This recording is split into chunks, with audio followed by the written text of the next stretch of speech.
అడవి అమ్మలాంటిది. అన్ని జీవులను అక్కున చేర్చుకుంటుంది. ఆహారాన్ని అందిస్తుంది. ఔషధాలను అందిస్తుంది.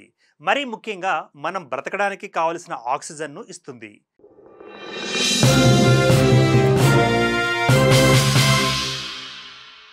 ఒక్క మాటలో చెప్పాలంటే సమస్త జీవకోటి మనుగడకు ఆధారం అడవి.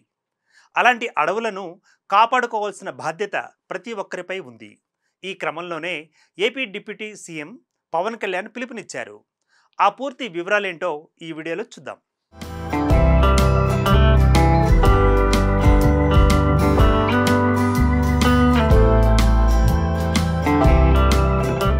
అడవులను కాపాడడం మన అందరి ప్రథమ బాధ్యతని, దానికోసం అందరూ కృషి చేయాలని AP deputy CM Pawan Kalyan పిలుపునిచ్చారు. విజయవాడలో రాష్ట్ర స్థాయి అటవీ శాఖ అధికారుల వర్క్షాప్లో పాల్గొన్నారు ఆయన.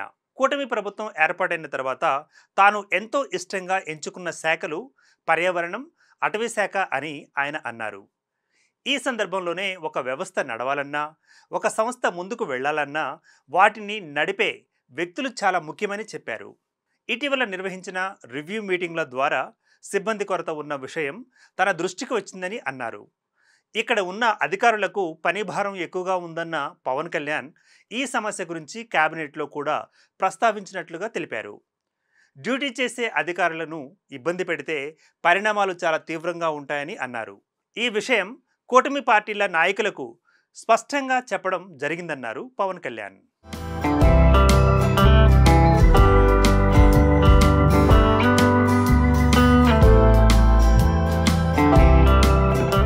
ఫ్రంట్ లైన్ అటవీ సిబ్బంది చాలా కష్టమైన పరిస్థితుల్లో పనిచేస్తూ ఉంటారని ఆయన అభిప్రాయం వ్యక్తం చేశారు. అయితే వారి భద్రత, సంక్షేమం కోసం ప్రభుత్వం కట్టుబడి ఉంటుందన్నారు. ఈ క్రమంలోనే మనందరి ప్రథమ బాధ్యత అడవులను కాపాడటం అన్న ఆయన ఉన్న 22%లోనే పచ్చదనం తక్కువగా ఉందన్నారు. దానిని పెంపొందించడంతో పాటు 2047కి 50%కి చేరుకునేలా చర్యలు తీసుకోవాలని పిలుపునిచ్చారు. ఇది అంత తేలికమైన విషయం కానప్పటికీ ఈ టార్గెట్ను ఎలా అయినా చేరుకోవాలని అన్నారు. దీనికోసం అధికారులతో, నిపుణులతో చర్చించి ముందుకు వెళదామన్నారు. ఇక ముఖ్యమంత్రి చంద్రబాబు సహకారంతో 5 కోట్ల నిధిని అటవీ సిబ్బంది సంక్షేమం కోసం ఏర్పాటు చేసినట్లుగా తెలిపారు పవన్. కొత్త సిబ్బంది నియామకాల్లో సిఫారసులకు తావు లేదన్నారు.